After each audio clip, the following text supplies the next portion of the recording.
Hi, I'm Avery Davidson. Thank you for joining us for This Week in Louisiana Agriculture, the only TV show bringing Louisiana farmers and consumers together every week. My partner, Kristen Oaks-White, has the week off.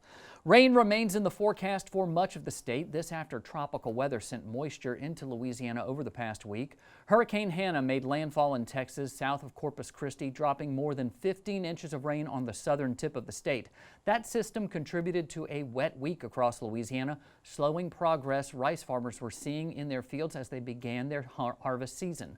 Hannah is the first named hurricane to make landfall in the U.S. during the 2020 hurricane season. That is off to a record start and expected to be very busy, according to LSU Ag Center climatologist Jay Grimes. Louisiana has already had one unwelcome tropical visitor named Cristobal, and the chances are pretty good that we could have another. So if you haven't geared up for hurricane season yet, right now is the time to do so. If you need a place to start, we'll link you to a great resource on our website at twilatv.org. Rice harvest is underway in southwestern Louisiana. Well, at least it was until those rains we just talked about happened. According to the latest crop progress report from the USDA, farmers in Louisiana have cut about 22% of the rice crop. That's well ahead of the 5-year average at 9%. Twila's Carl Wiggers traveled to Vermilion Parish to visit with a couple of farmers there to see how their crops are looking. Combines are rolling, trucks are driving, and bins are filling up in rice country, at least before the recent rains that halted their progress. Vermilion Parish rice farmer John McLean says this growing season has been great for his crop. Yeah, I mean, the rice took off from the beginning. We had the right weather in the beginning and the cool nights in the end to do everything the right way, and it was the right way for the rice to grow. We were pleased with the outcome of the growing season. It was ideal conditions. Just down the road, McLean's neighbor, Hunter Luquette, says missing the big rains have made a huge difference. It was an inch or two. It wasn't 5, 6, 10 inches at a time, so we really didn't have to pump off as much as we usually do, which helps save on fuel right there, and less expense on our part for that. Luquette says he's thrilled to be cutting the rice in this field without wading through water like in years past. This farm here is some very low land. It's below sea level. It's pump off. You have to pump water on it to flood it, and you have to turn around and pump it off when you're ready to harvest it. And a lot of times we get big rains that come back and reflood it. So a lot of times we cut this farm in the water or just muddy, and it's a mess. But with it being dry like this right now, it's a luxury to be able to cut this rice on dry ground for sure. Both Luquette and McLean say they're happy with the yields they're seeing so far. So far, the crop's been pretty solid for the growing season we had. You always generally hope for the best, and we've had solid crop, solid yields so far. So pleased with the way it's doing. We're not breaking records, but it's doing pretty good. The ground conditions have been pretty good. The ground's hard. We're making a good second crop. That second crop, or ratoon, is just as important as good yields early in the year. Especially after a difficult crawfish year, many rice farmers are counting on a solid rice crop to keep them profitable. We try to make as much rice off of an acre as we can. So, the second crop is crucial to us staying in business. If we get a wet season and we cut our whole first crop in the mud, that would just be horrible. I rely on it. That's where that's the make or break. A good second crop makes things go a whole lot smoother, and the way we're managing the stubble and fertilizing and stuff on the second crop, we're making a good second crop. It's worth it.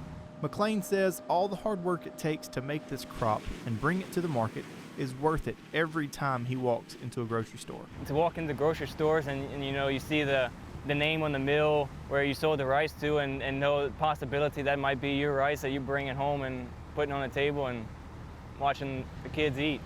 For This Week in Louisiana Agriculture, I'm Carl Wiggers reporting. Rice is not the only crop with combines in the field. Corn harvest is underway in Louisiana, and I know for sure Carl is looking forward to giving us an update on that crop. If only he knew a corn farmer. I think he knows one in Franklin Parish. There's some good news for Louisiana sugarcane farmers. It's a new variety called HO 13739 that will be available on a limited basis for planting this summer. The current crop is much farther along than last year's. Twila's Craig Gotro shows us how it's looking so far. What a difference a year makes. Last year, Louisiana's sugarcane crop was short and light in tonnage, but this year's crop is much taller with expectations of having higher tonnage. Experts point to good spring weather as being the catalyst.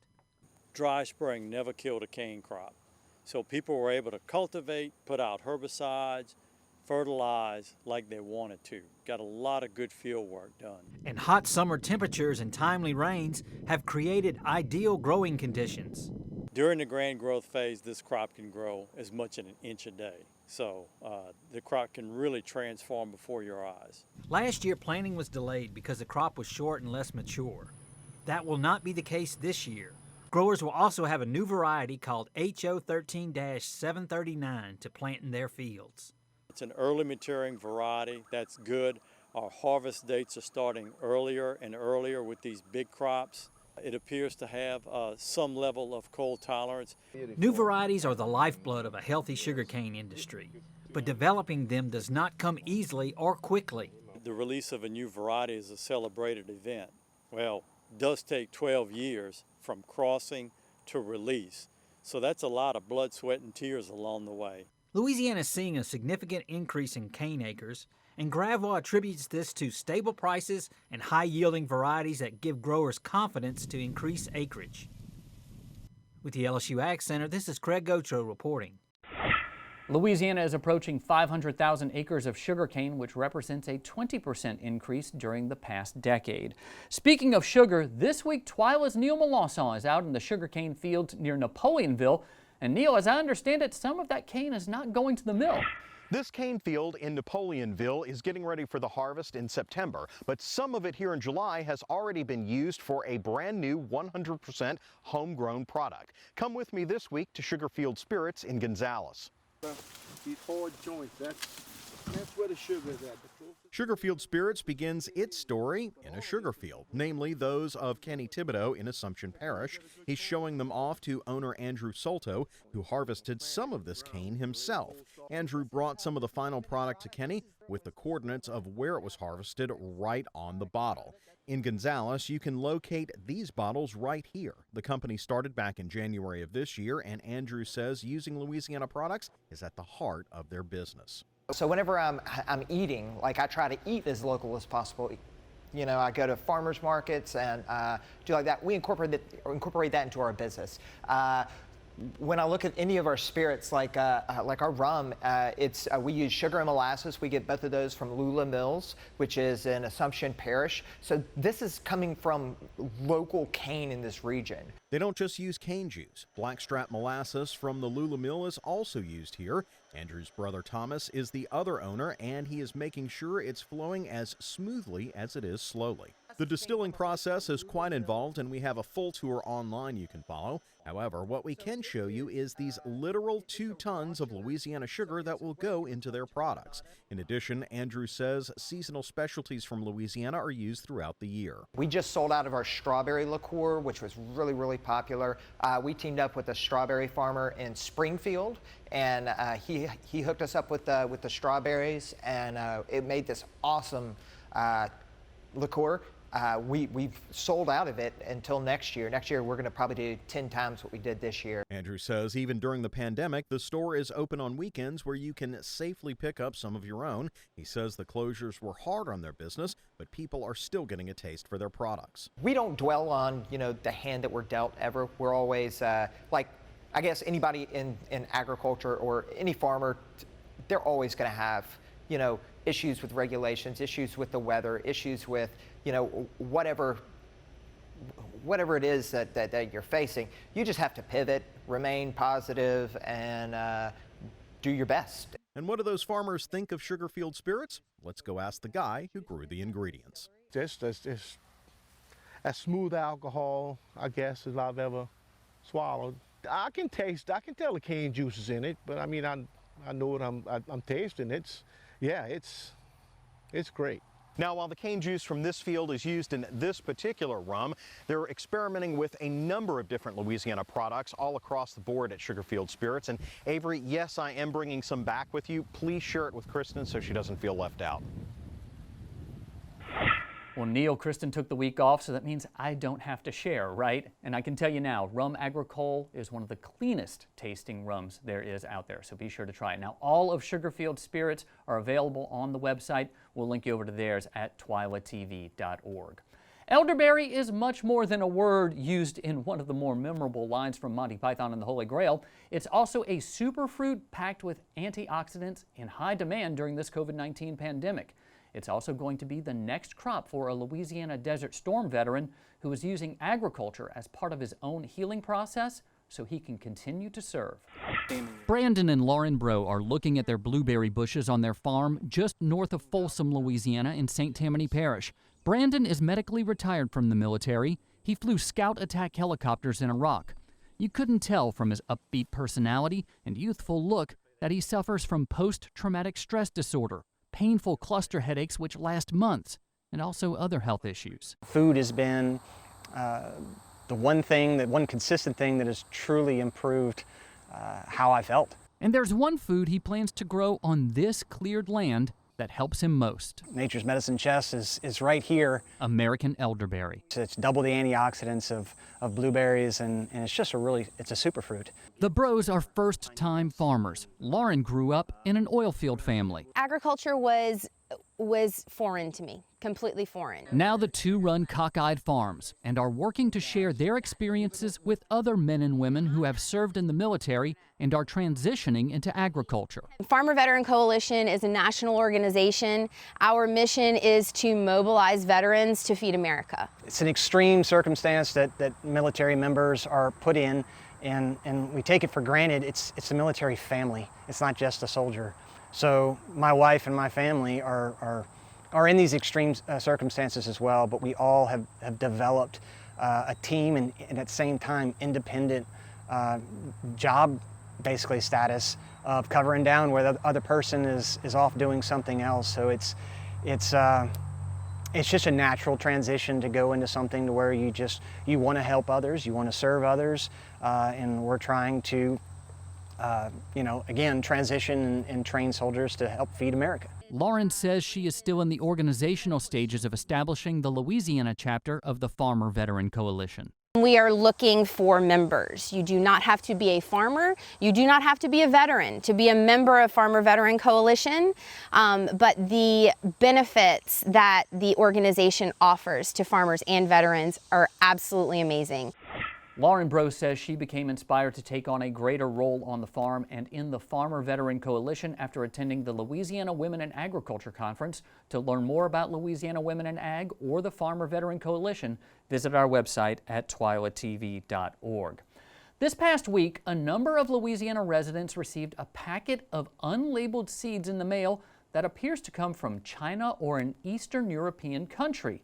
The Louisiana Department of Agriculture quickly responded with statements explaining that you should not plant these mystery seeds. Commissioner of Agriculture and Forestry Dr. Mike Strain says his office is investigating the seeds received so far. If you or someone you know has received a package that looks like this with contents that look like plant seeds, here's what you should do. First, do not plant these seeds from any unknown source. Next, contact the Louisiana Department of Agriculture and Forestry at 225-925-4733 to report the seeds, and they'll make arrangements to get those seeds from you. Still to come on Twila, meet a farmer who's just peachy, and so is his story. Stay with us.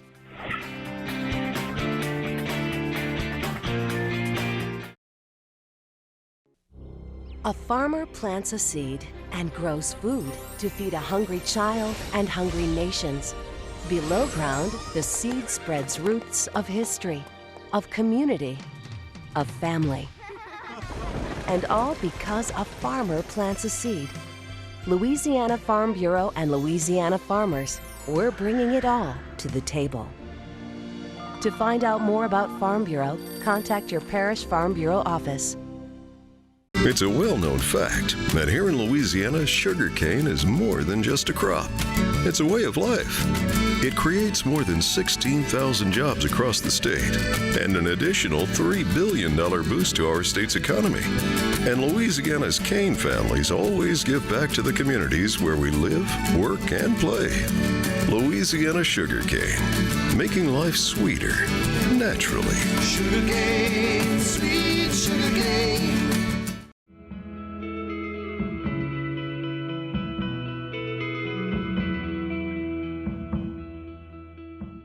I'm a farmer. I am a farm wife. I am a cowboy. I am a grass farmer. I'm a businesswoman. I'm a conservationist. I am an advocate. I am a voice for Louisiana farmers. I'm always learning. I'm a husband. I'm a mom. I am a dad. I'm a granddad. I am a consumer. I grow the food that feeds your family, and I'm proud of it. I am Farm Bureau. I am Farm Bureau. I am Farm Bureau. I am Farm Bureau. I am Farm Bureau. I am Farm Bureau. I am Farm Bureau. We are Farm Bureau.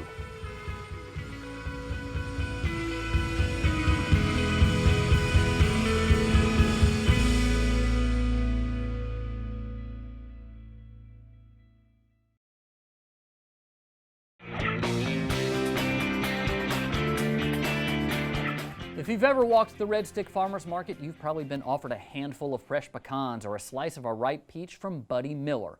And while the market is where you may find him on the weekend, Twila's Jennifer Finley spent the day with Mr. Buddy at his peach orchard in Waterproof, Louisiana. That's where she learned about his farming operation that he's perfected over the last 60 years.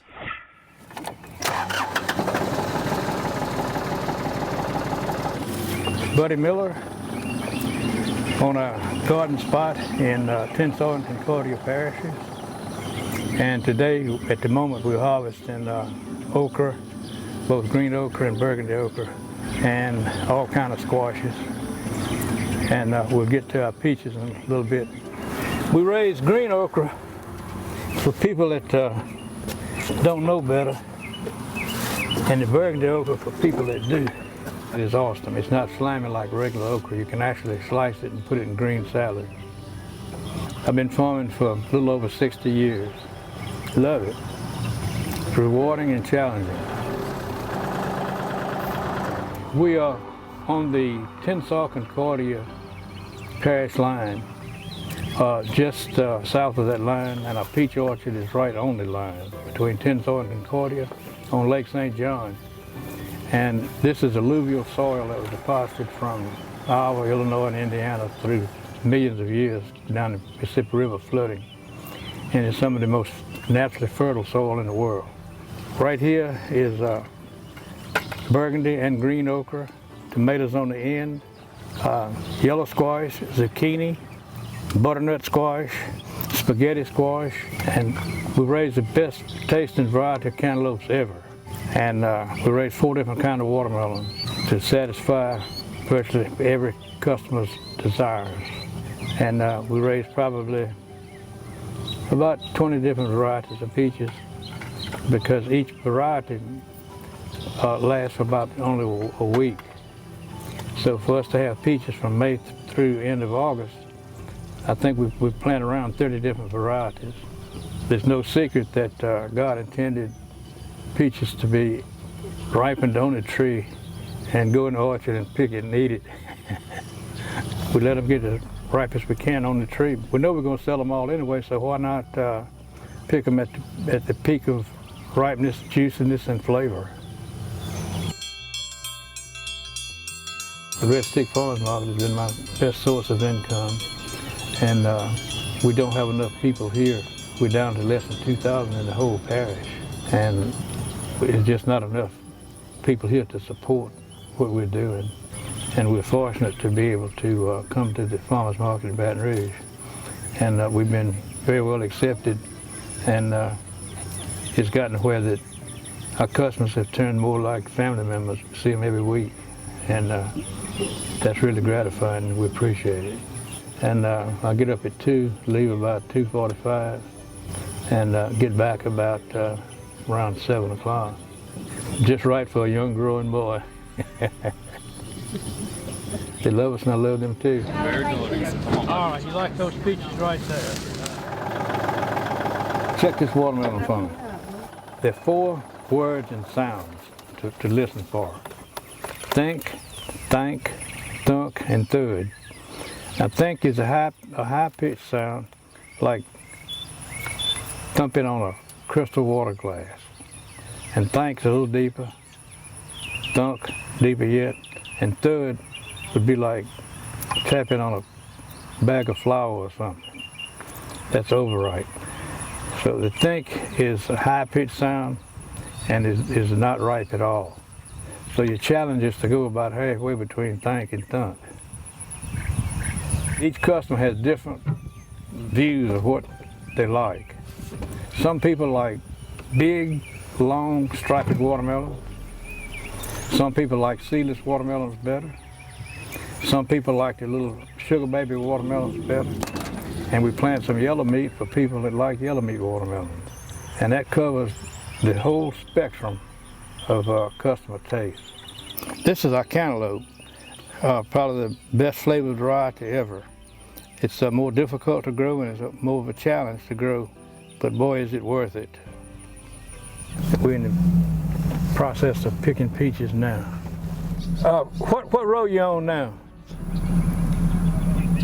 All right, thank you. It takes a low IQ to even think about raising a peach. That's the first prerequisite right there. But seriously, it's challenging, but rewarding most years. This peach was just picked, has a green leaves on it. Those leaves will stay green for 2 or 3 days, that's it. So we leave the green leaves on, and that's 100% assurance that's a fresh peach, right? When you pick a tree-ripened peach, cut it and peel it and taste it, that lets you know it's worthwhile, I guarantee you. So if you're looking for an occupation that gives you a challenge, this is it. It's a good environment to raise your children, good living environment. You see God at work every day in what you do.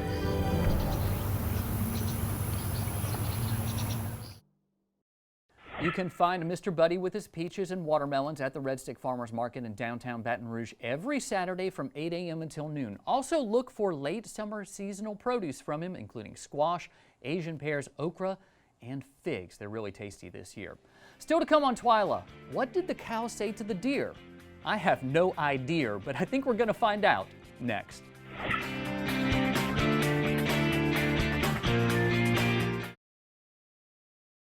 Landowners are minding the Louisiana forest for our grandchildren. A place for wildlife, recreation, lumber for homes.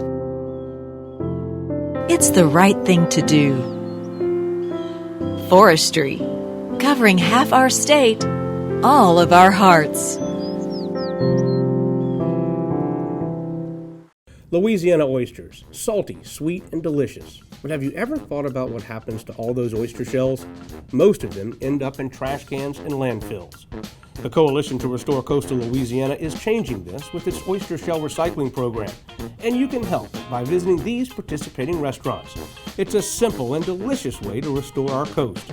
The shells will then be used to sustain and rebuild oyster reefs. Remember, once you shuck them, don't just chuck them. Jason, let's go see your room.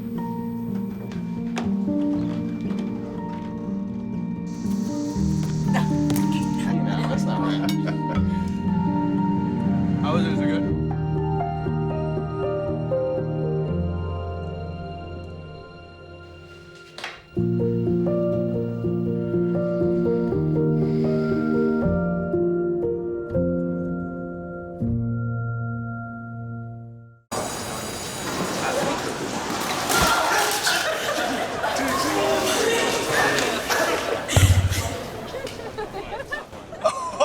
That's low. That's low. That's low and below. Look, he's blushing. Seriously. Okay.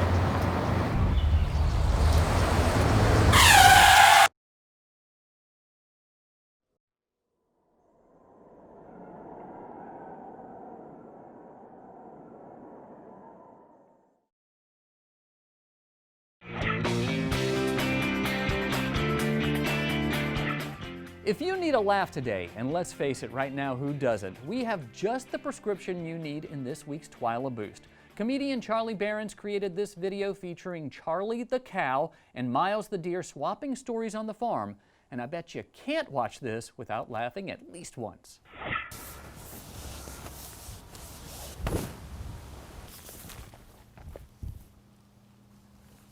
Oh dear. Holy cow, you startled me. What are you doing out here in the corn? I'm not supposed to be out here. You know, I'm just eyeing it up. Knee high by the 4th of July, not quite there yet. How you been other than that? I've told you this before. Stop it with the other joke. What?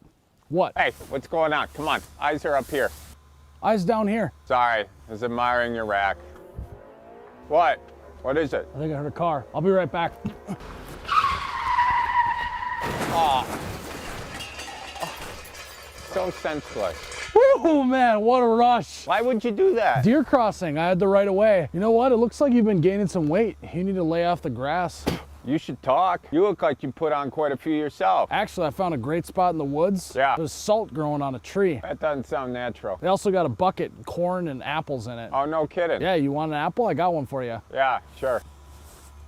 Huh, you know, if you think this is an apple, you might not want to go back there in the fall. Speaking of which, I was at John and Jane's house the other day. Oh yeah, the does. How are they doing? Jane's looking pretty good. Ah. Yeah, it's gonna be a wild rut this year. You know, you and your gosh darn promiscuity, I don't agree with that, okay? I'm a polygamous species. I got does in different area codes. Us cattle, we just have one partner for life. Bull. Yeah, Tank. You know him? Looks like he's about to wrestle with Tabitha over there. What the heck he is? Tank, I will grab you by the horns. He's really getting after it. Wow. Sorry, How dare he? Really? Well, I'm just bucking around. I am not in the mood. You're really milking that. You think that's funny? How would you feel if someone's pulling on your teats all day? There's a lot of pressure to produce, because if I don't, you know what happens to me. Yeah, you got a lot at stake, don't you?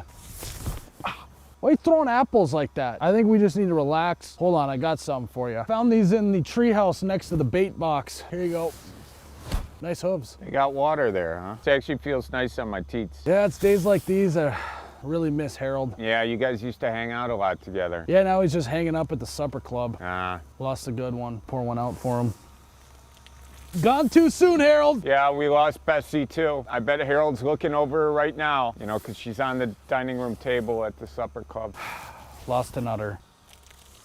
Rest in peace, Bessie. Speaking of Harold, have you seen his brother Francis around lately? I haven't seen him much. Oh, yeah, Francis. I saw Francis the other day. For some reason, he was sleeping on the side of the interstate. I said, hey there, Francis, that's a weird place to go sleep in. And he didn't say anything back, so yeah, I didn't want to wake him.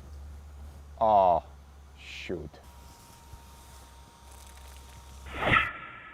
I'm still laughing about no idea. Well, that does it for this edition of Twila. Be sure to join us next time when we'll show you how harvest is going in other parts of the state.